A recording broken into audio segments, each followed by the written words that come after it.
সাব্বাস বিএনপি, সাব্বাস সাব্বাস সাব্বাস সাব্বাস ডক্টর ইউনূস। বিএনপিকে সাবাস জানাচ্ছি। শুরুতেই কেন বিএনপিকে সাবাস জানাচ্ছি? সেই জন্য সাবাস জানাচ্ছি যে এতদিন পর্যন্ত আজকে আমি দেশবাসীকে শুভ সংবাদটি শোনাচ্ছি, সাবাস দিচ্ছি বিএনপিকে। অপেক্ষা করছিল মনে হয় আজকের এই দিনটি বাংলাদেশের 20 কোটি মানুষ। সেনাপ্রধানের আওয়ামী পুনর্বাসনের প্রজেক্ট ব্যর্থ হওয়ার মধ্যেই প্রফেসর ইউনূসের জন্য, বাংলাদেশের জন্য বিরাট আন্তর্জাতিক সুখবর আসলো। শুধু মাইল ফলক না, 50 বছরের ইতিহাসে সবচাইতে তাৎপর্যপূর্ণ। মোটামুটি পঞ্চপাণ্ডবের মধ্যে 3 পাণ্ডব চলে আসছে, ধাপে ধাপে সবাই খেলতেছে। বাট এটার যে উচ্চতর কার্যকরী ক্ষমতা, এটা অন্যরকম। ক্ষুধা ছিল যে কখন এই ক্ষুধাটা মিটাবে, তো মিটাই ফেলছে। ঢাকায় আসছেন মার্কিন ঊর্ধ্বতন সামরিক কর্মকর্তা। এই সফরের নিশ্চয়ই কোনো তাৎপর্য আছে, কূটনৈতিক এবং সামরিক দুই দিক থেকেই গুরুত্বপূর্ণ বলে। এই মুহূর্তে সবচাইতে বেশি ষড়যন্ত্রের ডালপালা বাংলাদেশে ছড়িয়ে দিচ্ছে ভারত এবং ভারতীয় গোয়েন্দা সংস্থা র। কেন বাংলাদেশে এই মুহূর্তে সবচাইতে বেশি আকারে ভারত ষড়যন্ত্র এবং তাদের যেই মিথ্যা অপপ্রচার ছড়িয়ে দিচ্ছে, তার প্রধানত একটি কারণ। সেই কারণটি হচ্ছে ব্যাপারটাকে ম্যানেজ করার চেষ্টা করছে এবং ম্যানেজ হয়েও গেছে। জানেন সবচেয়ে বড় প্রশ্নটা দাঁড়াইছিল কোথায়? ভুল চিন্তা, ভুল কিচ্ছু করতে পারবেন না যত চেষ্টা করেন না কেন। যারাই ভারতের পক্ষে যাবেন তাদেরই ভরাডুবি হবে, এটা মাথায় রাখেন। তবে একটা ঘটনা ঘটেছে, সেটা ঘটেছে ক্যান্টনমেন্টের ভিতরে। সরাসরি ইলিয়াস হোসেন যে স্ট্যাটাসটা দিয়েছেন সেটা পড়ে শোনাচ্ছি। এটা উনি যেটা লিখেছেন তাতে বোঝা গেল একজন যে কোনো সেনা অফিসারের কাছ থেকে উনি। সম্মানিত দর্শক শ্রোতা, আসসালামু আলাইকুম। নতুন একটা ভিডিওতে আপনাদের জানাচ্ছি স্বাগত। আমি মাত্র পাওয়া তাজা এবং গরম খবর। কতটা গুরুত্বপূর্ণ আজকের এই ভিডিওটি, কতটা ইন্টারেস্টিং হতে চলেছে ভিডিওর অংশ বিশেষ এবং শিরোনাম দেখে কিন্তু আপনারা ইতিমধ্যে বুঝে গিয়েছেন। আশা রাখবো সম্পূর্ণ ভিডিওটি দেখে যাবেন, একটু স্কিপ করবেন না। প্রিয় দর্শক বন্ধুরা, আমি ভিডিওটি স্কিপ না করে আমি বেশি কথা না পারি সরাসরি আপনাদের বিস্তারিত ভিডিওতে নিয়ে যাবো। তার আগে আপনাদের কাছে ছোট্ট একটা রিকোয়েস্ট থাকবে, যারা কোন ভিডিও দেখতে পছন্দ করেন চ্যানেল সাবস্ক্রাইব করে পাশে থাকা বেল আইকনটি বাজিয়ে রাখবেন। ইতিমধ্যে যারা সাবস্ক্রাইব করে দিয়েছেন তাদের জানাচ্ছি অসংখ্য ধন্যবাদ। সম্মানিত দর্শক শ্রোতা, চলুন তাহলে এই ভিডিওতে একটি লাইক করে দিয়ে আমরা বিস্তারিত ভিডিওগুলো মোবাইল স্ক্রিন থেকে ধারাবাহিকভাবে একের পর এক দেখে আসছি। জরুরি অবস্থা আসছে, সার্জিস্টরা সব পালিয়ে যাচ্ছে, সব ভুয়া কথা। আমরা পরবর্তীতে দেখলাম কোনো কিছুই ঘটেনি। তবে একটা ঘটনা ঘটেছে, সেটা ঘটেছে ক্যান্টনমেন্টের ভিতরে। এবং এই খবরটা কোথাও এখন পর্যন্ত কেউ, কোনো ইউটিউবাররা বা যারা এই রাজনৈতিক বিশ্লেষক, তারা কেউই দিতে পারেননি। ইলিয়াস হোসেন সাহেব অত্যন্ত শ্রদ্ধেয় একজন সাংবাদিক এবং অনুসন্ধানী সাংবাদিক, যা বলেন প্রমাণ দিয়ে কথা বলেন। ওনার একটা ফেসবুক পোস্ট এসছে এখন থেকে 6 ঘন্টা আগে, মানে আমি যখন করছি তার থেকে 6 ঘন্টা আগে। আপনারা জানেন ইলিয়াস হোসেন এবং পিনাকি ভট্টাচার্য তারা দেশের বাইরে থাকে, তারা যে নিউজগুলো দেয় তারা একদম প্রমাণ সাপেক্ষেই দেয়। এর জন্য প্রচুর দর্শক আছে, প্রচুর মানুষ আছে, তাদেরকে বিশ্বাস করে, আমরাও করি। বিদেশে থেকে ওরা আমাদেরকে আগে খবরগুলো দেয়, অতঃপর এইখানকার যে সমস্ত সাংবাদিকরা আছেন তারা বিভিন্ন মিডিয়া থেকে নিউজ দিয়ে কন্টেন্ট তৈরি করেন। তারা পারেন না যেটা ইলিয়াস হোসেন বা যেটা পিনাকি ভট্টাচার্য পারে। তো আমি এত কথা বাড়াবো না, বেশ লম্বা একটা মিটিং হয়েছে এবং অনেক ধরনের আলোচনা হয়েছে। সরাসরি ইলিয়াস হোসেন যে স্ট্যাটাসটা দিয়েছেন সেটা পড়ে শোনাচ্ছি। অনেক বড়, পুরোটা পড়া শোনাবো না, মাখনগুলো শোনাবো আপনাদের। এটা উনি যেটা লিখেছেন তাতে বোঝা গেল একজন যে কোনো সেনা অফিসারের কাছ থেকে উনি এটা পেয়েছেন এবং বাংলায় অনুবাদ করে উনি তার চ্যানেলে দিয়েছেন। আমি এটা পড়ছি, এটা পড়লে আমরা অনেক কিছু খোলাসা হয়ে যাব। সেনানিবাসে আজকে যা ঘটেছে তা পুরো বর্ণনা তুলে ধরা হলো। 1 নম্বর, চিফ প্রথমেই সবাইকে ধন্যবাদ দিলেন সেনাবাহিনীর সবাইকে নিরলসভাবে এখন পর্যন্ত কাজ করার জন্য। তিনি বিশ্বাস করেন দেশ ও জাতি আমাদের অবদান আজীবন কৃতজ্ঞতার সাথে স্মরণ করবেন। তিনি সবাইকে ধন্যবাদ দিয়েছেন যে এত প্রভোকেশনের পরেও যে আমরা দায়িত্ব পালন করে যাচ্ছি সেজন্য। বললেন রিঅ্যাক্ট করো না, নবীর হাদিসে আছে রাগকে দমন করতে হয়। তখন এই ভদ্রলোক যিনি লিখেছেন উনি একটা কমেন্ট করেছেন, উনি লিখেছেন আমি ভেবে পাই না উনি এত কিছুর পরও ওনার মধ্যে কোনো রাগ নেই, অভিযোগ নেই। বললেন আমাদের লক্ষ্য থেকে বিচ্যুত হওয়া যাবে না, আমাদের দায়িত্ব দেশে স্ট্যাবিলিটির মাধ্যমেই দেশে জনগণের নির্বাচিত সরকার ব্যবস্থা আনাতে সর্বাত্মক সহায়তা প্রদান করা। এর মানে এই নয় যে উনি কালকে নির্বাচন চাচ্ছেন। এনিওয়ে, 2 নম্বরে উনি বলেছেন দেশ এবং সেনাবাহিনীর আইন ও নিয়ম নীতির প্রতি শ্রদ্ধাশীল হওয়া ও মেনে চলা, দেশ ও জাতির সার্বভৌমত্ব রক্ষা করা। বললেন মনে রাখবা এটা করতে পারাই আমাদের বিজয়, আর এই কাজ করবা সততা, পরিশ্রম, প্রত্যয় ও সহনশীলতার সাথে। 3 নম্বর, চিফ বললেন কোনো প্রকার প্রভোকেশনে রিঅ্যাক্ট করো না, আমার সৈনিকদেরও বলবে এই কথা, প্রজ্ঞা দিয়ে কাজ করো। দেশ ও জাতি আমাদের কাছে অনেক কিছু প্রত্যাশা করে, আর সেটা রক্ষা করা আমাদের পবিত্র দায়িত্ব। আমরা জানি না এত সহনশীলতা উনি কোথা থেকে পান। এই কথাটা বলেছেন সেই অফিসার যিনি এটা পাঠিয়েছেন ইলিয়াস সাহেবের কাছ থেকে। ওনার নাম দেয়নি, উনি প্রতিটা কমেন্টের পরে একটা করে মন্তব্য করেছেন। এইখানে সে লাস্টে বলেছেন, আমি জানি না এত সহনশীলতা উনি কোত্থেকে পান, মানে চিফ কীভাবে এত সহনশীল থাকছেন। নাম্বার 4, ইউএনএ সেক্রেটারি জেনারেল সেনাপ্রধানের সাথে সাক্ষাতে ইউএন মিশনে বাংলাদেশ সেনাবাহিনীর অবদানের জন্য ভূয়সী প্রশংসা সহ ধন্যবাদ জানিয়েছেন। একই সাথে 5ই আগস্ট 2024 দেশের সার্বিক পরিস্থিতি নিয়ন্ত্রণে সেনাবাহিনীর অন্যান্য ও পেশাদারী ভূমিকায় তাদেরও প্রশংসা করেছেন। নাম্বার 5, সেনাপ্রধান বলেন, অস্থিতিশীল কোনো পরিস্থিতি দেশের জন্য মঙ্গল বয়ে আনবে না। আমাদের মনে রাখতে হবে, গণতন্ত্রই আমাদের শেষ ভরসা, আর এই গণতন্ত্রে যিনি নির্বাচিত হবেন তিনি এই দেশের জন্যই কাজ করবেন। আমাদের সবাইকে দল, মত, ধর্ম, বর্ণ ও পেশা ভেদে একসাথে কাঁধে কাঁধ মিলিয়ে কাজ করে দেশকে এগিয়ে নিয়ে যেতে হবে। ভদ্রলোক কমেন্ট করেছেন, যে অফিসার লিখে পাঠিয়েছেন, আমি ভেবে অবাক হই, বাইরের সবাই ওনাকে কি ভাবেন আর উনি আসলে কি। নাম্বার 6 এসে ভদ্রলোক বলছেন, এরপর চিফ বললেন সেনাবাহিনীর মধ্যে একতা নিয়ে, আর তখন উনি বলছেন যে আর সবচেয়ে আবেগ আপ্লুত হয়েছি আমি এই জায়গায় এসে। কি, কোন জায়গায়? সেনাবাহিনী যখন বললেন, সেনাপ্রধান যখন বললেন, তোমরা সবাই এক থেকো, মনে রাখবা আমরা যদি এক থাকি আমাদের ক্ষতি কেউ করতে পারবে না, আর আমাদের ক্ষতি যদি কেউ করতে না পারে তাহলে এই দেশ ও জনগণের ক্ষতিও কেউ করতে পারবে না।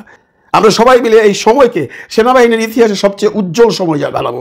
তোমরা শুধু সৎ থেকো আর সুবিচার করো, দেশ ও জাতি সবার আগে। আমি বিগত বছরগুলোর আইন শৃঙ্খলা পরিস্থিতি পরিসংখ্যান নিয়ে দেখেছি, এখন পরিস্থিতি অনেক ভালো আছে এবং আমাদের আরও ভালো করতে হবে। যদিও আইন শৃঙ্খলা পরিস্থিতি নিয়ে সাইকোলজিক্যাল ইস্যু আমাদের জনগণকে মাঝে মধ্যেই আতঙ্কিত করে, এটাকে ম্যানেজ করাও আমাদের দায়িত্ব। এবার ওই ভদ্রলোক লিখেছেন, হাই সেলুকাস, বাইরের মানুষ ওনাকে কী নিয়ে ভাবেন আর আমরা কি দেখি, বিশ্বাস করুন এক বিন্দুও বাড়িয়ে বলছি না। এই শেষ কথাটা কিন্তু যে ভদ্রলোক লিখেছেন এই ভাষণটা, যিনি পাঠিয়েছেন ইলিয়াস সাহেবের কাছে, উনার কথা। তো এটা পড়ে আমরা কি বুঝলাম, এটা শুনে আমরা কি বুঝলাম, এর মধ্যে অনেক হিসাব কিতাব আছে। যারা চালাক, যারা স্মার্ট, যারা বুদ্ধিমান, তারা হিসাব মিলিয়ে নেবেন। পারলে কমেন্টে জানাবেন আপনি কি বুঝছেন। বাংলাদেশকে নিয়ে ভারত নানা সময় নানা ষড়যন্ত্র করে আসছে। এই মুহূর্তে সবচাইতে বেশি ষড়যন্ত্রের ডালপালা বাংলাদেশে ছড়িয়ে দিচ্ছে ভারত এবং ভারতীয় গোয়েন্দা সংস্থা র। কেন বাংলাদেশে এই মুহূর্তে সবচাইতে বেশি আকারে ভারত ষড়যন্ত্র এবং তাদের যেই মিথ্যা অপপ্রচার ছড়িয়ে দিচ্ছে, তার প্রধানত একটি কারণ। সেই কারণটি হচ্ছে বাংলাদেশের অন্তর্বর্তীকালীন সরকারের প্রধান ডক্টর মোহাম্মদ ইউনূস চীন সফরে যাচ্ছেন 26 তারিখে। এই চীন সফরটি যে 26 তারিখে হবে এবং যাচ্ছেন ডক্টর মোহাম্মদ ইউনূস, এটা এক প্রকার চূড়ান্ত। এখানে ভারতীয় আধিপত্যবাদ এবং ভারতীয় যত ষড়যন্ত্রী হোক না কেন, এই সফরটি থেকে ডক্টর মোহাম্মদ ইউনূসকে কোনোভাবেই সরানো যাচ্ছে না। এই জন্যই এখন নানা তত্ত্ব তারা সামনে আনছে। চীনের পক্ষ থেকে বাংলাদেশের এই অন্তর্বর্তীকালীন সরকারের প্রধান ডক্টর মোহাম্মদ ইউনূস চীন সফরে যাবেন। চীন তাদের একটি বিশেষায়িত বিমান বাংলাদেশে পাঠাবে এবং সেই বিমানের চড়েই কিন্তু ডক্টর মোহাম্মদ ইউনূস সরকার চীন যাবেন। এই যে চীন ডক্টর মোহাম্মদ ইউনূস সরকার যাচ্ছেন বা ইউনূস সাহেব যাচ্ছেন, চীনে যে আসলে কি হবে, 10টি MOU বা 10টি চুক্তি স্বাক্ষরিত হবে।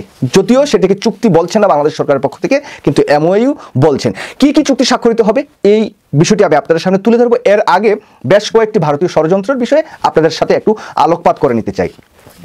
তারা যেই ষড়যন্ত্রগুলো বাংলাদেশে এই মুহূর্তে ছড়াচ্ছে, তার প্রধানত একটি বিষয় হচ্ছে হাসিনা পশ্চিমবঙ্গে চলে আসছে, ভারতে বিভিন্ন জায়গায় ছুটাছুটি করছে, যে কোনো মুহূর্তে হাসিনা বাংলাদেশে চলে আসতে পারে। এটা হচ্ছে নাম্বার 1।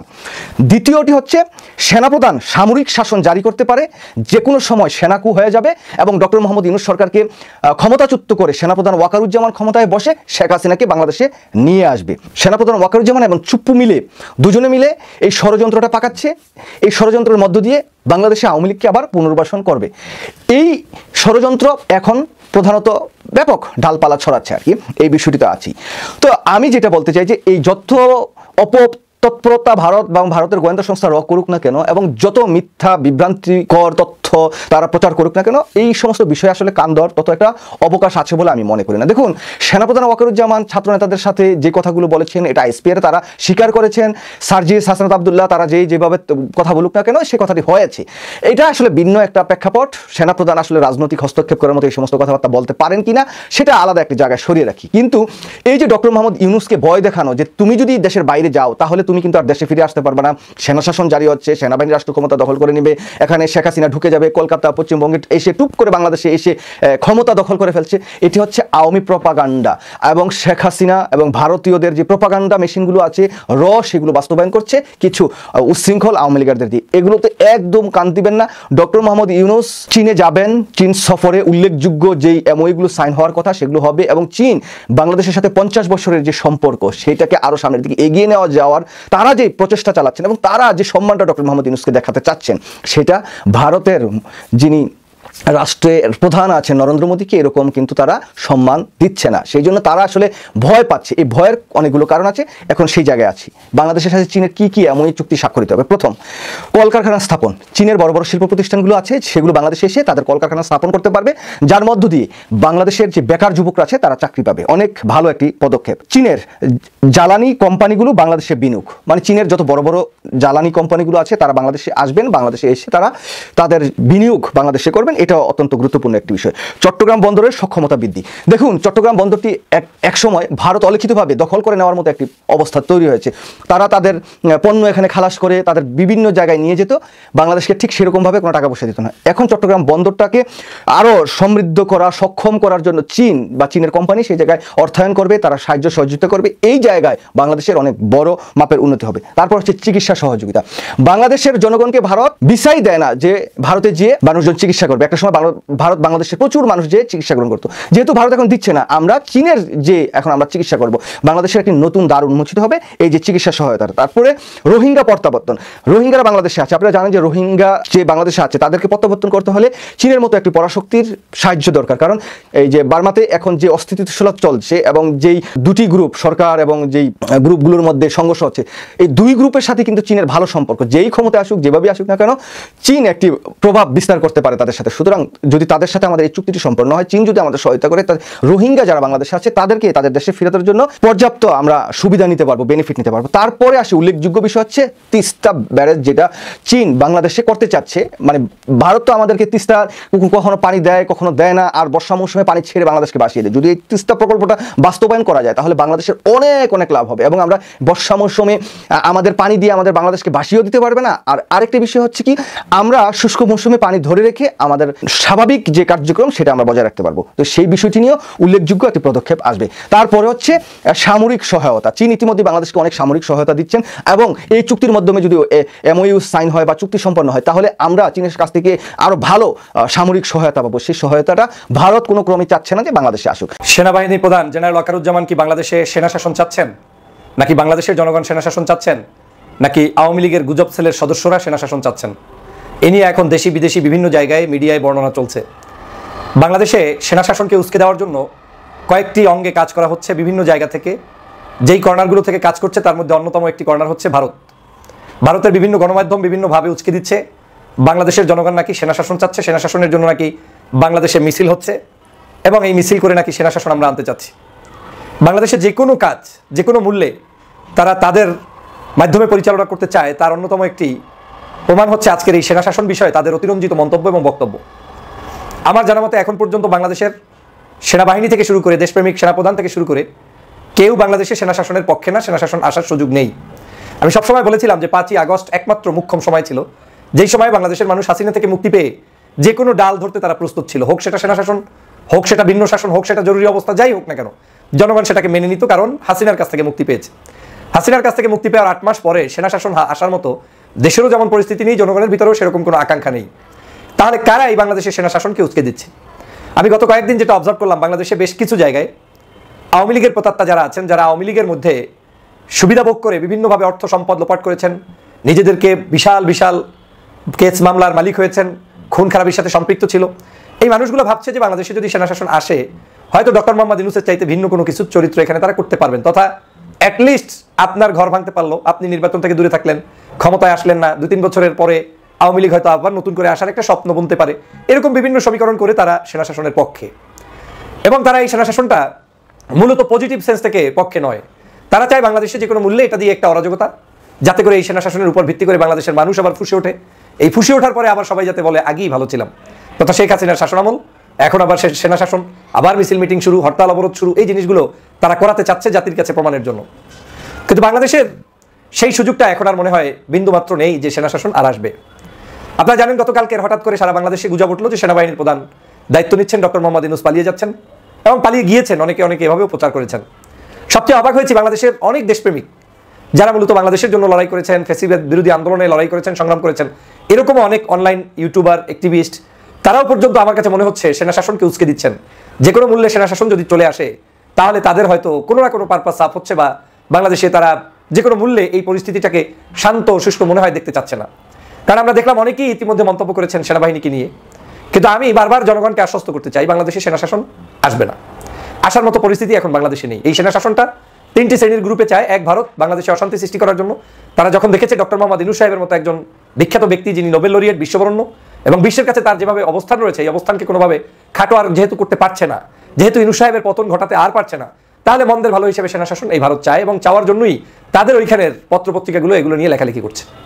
আর যে অংশটি আমি বললাম যে আওয়ামী লীগের পতিত স্বৈরাচারের অংশটি, তারা সেটা চাচ্ছে। আরেকটি অংশ হচ্ছে অন্তর্বর্তীকালীন সরকারেরও ভালো চায় না, কিন্তু বিদেশি কারো না কারো এজেন্ট, কিন্তু দেখতে দেশপ্রেমিক, এই মানুষগুলো আমার মনে হচ্ছে সেনা শাসনের দিকে ধাবিত করছে এবং তাদেরকে যে কোনো মূল্যে উচকে দিচ্ছে।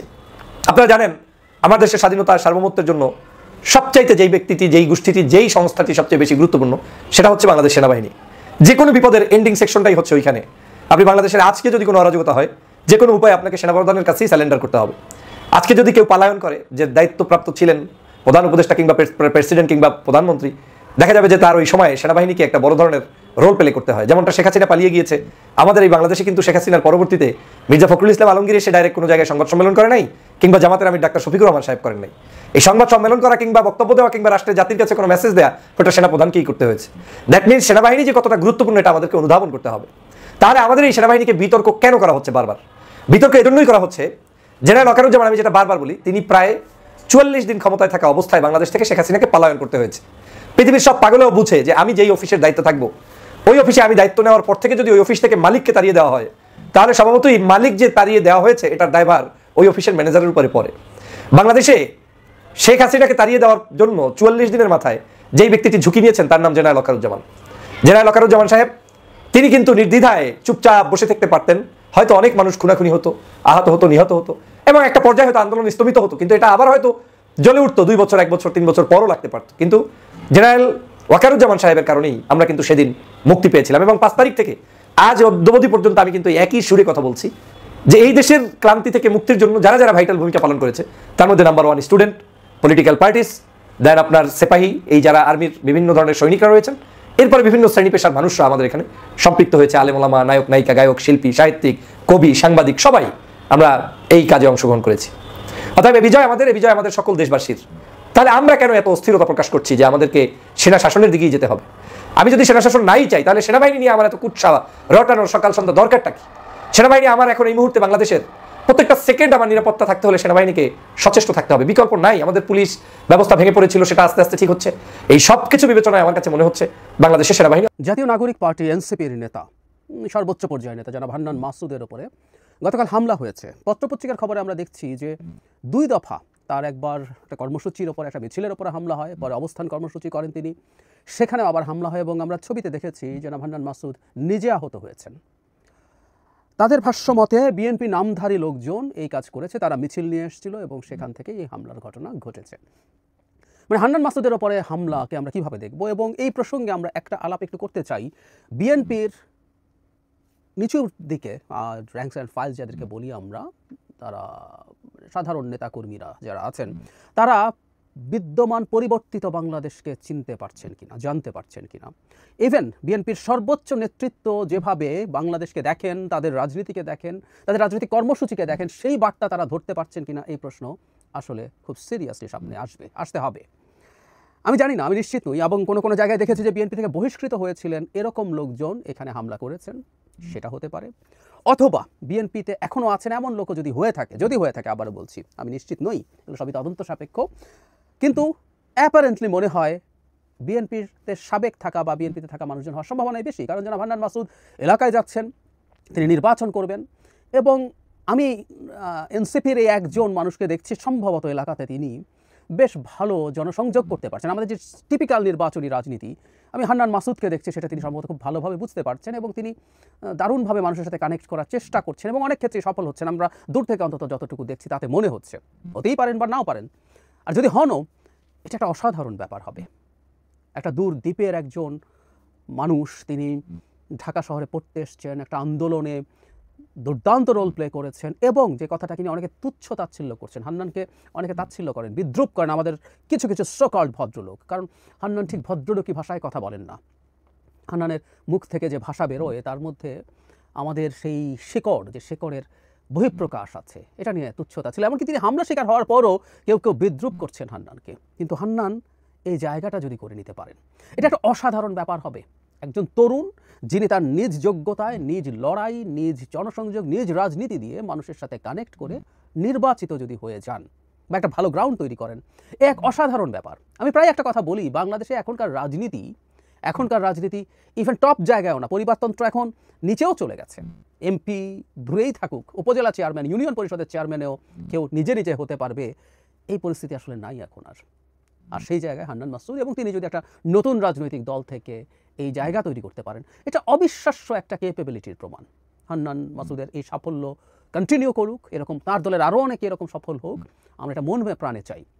তার সমালোচনা আছে, কেউ কেউ তার বিভিন্ন জায়গায় বেশ কিছু কর্মকাণ্ড নিয়ে প্রশ্ন তুলছেন, আমি এগুলোর বিস্তারিত আজকে যাচ্ছি না। উনি হামলার শিকার হয়েছেন, আহত হয়েছেন, সেই আলোচনায় যাচ্ছি। সেই সমালোচনা যদি হয়, সেই সমালোচনা থাকবে, সেই সমালোচনা করবে, সেটার জবাব তিনি দেবেন। তিনি নির্বাচনী মাঠে এই অভিযোগগুলো আসবে, সেগুলোর জবাব তিনি দেবেন। না পারলে তিনি নির্বাচিত হবেন না। আর তিনি যদি কোনো ফৌজদারি অপরাধ করে থাকেন, সেটাও বিচারিকভাবেই সেটার সুরাহা হতেই পারে। আমরা কাউকে ফেরেশতা মনে করি না, যদি তা হয়ে থাকে সেটা ওভাবে হবে। কিন্তু আসলে উনি মারধরের শিকার হবেন, হামলার শিকার হবেন, এটা আমরা কোনোভাবে নিতে প্রস্তুত নই। বিএনপি নামের কেউ সাবেক বিএনপি থেকে বহিষ্কৃত হোক বা বিএনপির বর্তমান কেউ হোক, আমি মনে করি বিএনপির উচিত হবে এখন এই হামলার ব্যাপারে বিএনপিকেই পার্সু করা। মানে আমাদের দেশ তো আসলে সিস্টেম্যাটিকলি চলে না, থানা নানান রকম চিন্তা করে, নানান হিসাব নিকাশ করে। সো বিএনপি এই হামলাকারী কারা, তাদেরকে ধরা, তাদেরকে বিচারের আওতায় আনা এবং বিচার করার ব্যাপারে যদি তার নিজের মানে এক্সিস্টিং সদস্য হয়ে থাকে, বিএনপিকে একটা পার্সু করা দরকার এবং একটা নজির স্থাপন করা দরকার। এটা খুব জরুরি, কারণ সামনে নির্বাচন আসতে যাচ্ছে। এই সময়ে এনসিপি বা আদার পার্টিস তারাও মাঠে নামবে। তখন যেটা হয়, বিভিন্ন আসনে থাকা লোকজন, বিএনপির নেতারা বহুদিন এমপি হন নাই, মন্ত্রী হন নাই, তাদের দীর্ঘ তৃষ্ণা আছে সেগুলো হওয়ার জন্য।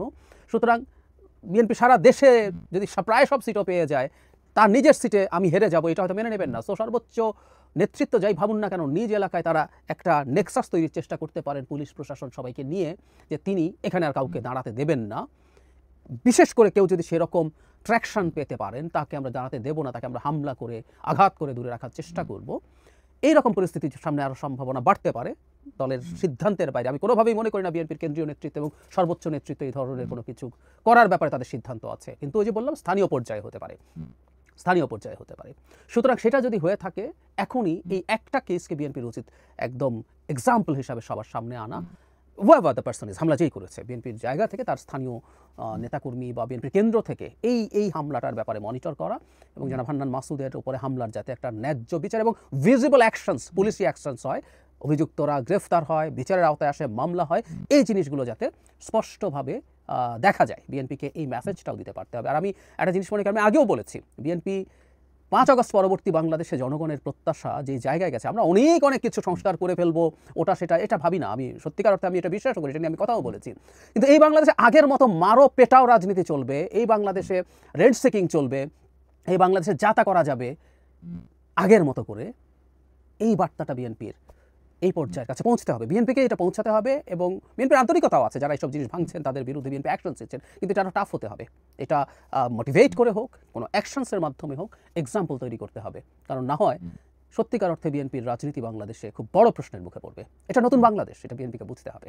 নতুন বলতে আমি র্যাডিক্যাল বিপ্লবী বাংলাদেশ বলছি না, এটা আমি বিপ্লব মনে করি না, কিন্তু এক্সিস্টিং যে বুর্জোয়া পলিটিক্সের বাংলাদেশ ছিল, এক্সিস্টিং যে ব্যবস্থার মধ্যে আমরা ছিলাম, তার একটা সুনির্দিষ্ট মানে ভিজিবল পরিবর্তন আমরা দেখতে চাই। বাংলাদেশ দুর্নীতি মুক্ত হয়ে যাবে, বাংলাদেশ চাঁদাবাজি মুক্ত হয়ে যাবে, আমি মনে করি না এটা এক্সপেক্ট করা সঠিক। কিন্তু আগে যা হয়েছে, যেভাবে হয়েছে, পলিটিক্যাল ভায়োলেন্স যেভাবে হয়েছে, এগুলো অনেক কম মাত্রায় হতে হবে, এগুলো কমে আসতে হবে, ধাপে ধাপে কমার লক্ষণ দেখা যেতে হবে। না হয় সেই বাংলাদেশে আমরা কেউ থাকতে পছন্দ করবো না। সেই বাংলাদেশ শাসন করবে যে রাজনৈতিক দল, ক্ষমতায় থাকবে যে রাজনৈতিক দল, সে যদি সেগুলো কন্টেইন করতে না পারে, তার বিরুদ্ধে আমাদের। প্রিয় দেশবাসী, শুরু থেকে শেষ পর্যন্ত যারা এই ভিডিওটি দেখেছেন সকলকে জানাই অসংখ্য ধন্যবাদ। যারা এরকম নিউজ ভিডিও পেতে পছন্দ করেন তারা অবশ্যই এই চ্যানেলটি সাবস্ক্রাইব করে পাশে থাকা বেল আইকনটি বাজিয়ে দিবেন। যারা এখন এই ভিডিওটি শেয়ার করেননি, এই ভিডিওটি দ্রুত শেয়ার করে সকলকে দেখার সুযোগ করে দিন। আজকের মতন এই পর্যন্ত, দেখা হচ্ছে পরবর্তী কোনো ভিডিও নিয়ে ইনশাল্লাহ।